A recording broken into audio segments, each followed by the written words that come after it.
Hello, Excel training ঢাকাতে আপনাদের স্বাগতম। এখন আমি এক্সেল ম্যানেজমেন্ট ট্রেনিং কোর্সের মডিউল 2.2 নিয়ে আলোচনা করব। মূলত এই মডিউলে আমি এক্সেল ফর্মুলা এবং ফাংশন নিয়ে আলোচনা করছি। আমাদের মূলত ফর্মুলা এর লুকআপ ফাংশনগুলি নিয়ে আলোচনা করছি। আমাদের আজকের ফাংশন কলাম ফাংশন। তো চলেন তাহলে শুরু করা যাক।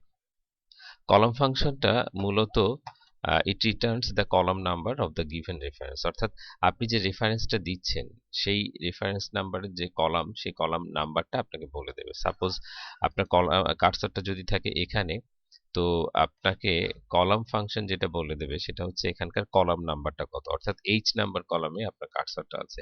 তো এইচ নাম্বার কলামটা কত নাম্বার কলাম, 1 2 3 4 5 6 7 8।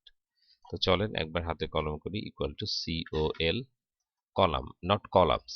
কলাম লেখার পরে আমি এন্টার দিয়ে দিতে পারি। এন্টার দিয়ে দিলে ও আপনাকে এই মুহূর্তে যে কলামের উপরে আপনি কার্সরটা রেখেছেন সেই কলাম নাম্বারটা বলে দেবে। ঠিক তেমনি ভাবে আপনি তো হয়তোবা এখানে থাকতে পারেন, যেখানে হয়তোবা যদি চান কলাম নাম্বারটা গুণে আসতে হবে। আবার এমন কিছু কাজ থাকে যেটা ডাইনামিক্যালি কাজ, যেটা রেজাল্ট আপনাকে ডাইনামিক্যালি প্রেজেন্ট করতে হবে।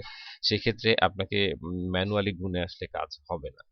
তো এই ক্ষেত্রে কলাম ফাংশনগুলি আপনাকে খুব বড় একটা সাপোর্ট দেবে। তো এটার কলাম ফাংশন যদি আমি ব্যবহার করতে চাই তাহলে COL লেখার পরে দেওয়ার পরে আমি এন্টার প্রেস করলেই ও আপনাকে বলে দিচ্ছে যে এই R নাম্বার কলামটা 18 নাম্বার কলামে অবস্থিত। আচ্ছা, আরেকটা জিনিস এখানে বাদ আছে, যেমন মনে করেন ইকুয়াল টু COL, এটাকে আপনি রেফারেন্স চাইলেও ব্যবহার করতে পারেন। সাপোজ আপনি আছেন এখানে, কিন্তু আপনি জানতে চাচ্ছেন আসলে এই কলাম নাম্বারটা কততে আছে, অর্থাৎ এই যে এফ কলামের নয়ন বা এফ কলামটা কত নাম্বারে আছে।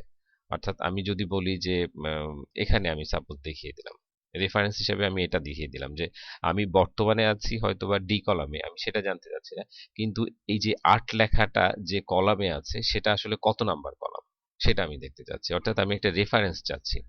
তো সেই ক্ষেত্রে এই ক্ষেত্রে আপনার এন্টার যদি আমি প্রেস করি তাহলে আমি এখান থেকেই দেখতে পাচ্ছি যে আপনার 8 লেখাটা আসলে 8 নাম্বার কলামে আছে। অর্থাৎ একটা রেফারেন্স দিয়ে দিলেও আপনি তার কলাম নাম্বারটা বের করতে পারবেন অন্য একটা জায়গায় বসে। তো এটাই মূলত কলাম ফাংশন। ধন্যবাদ সবাইকে।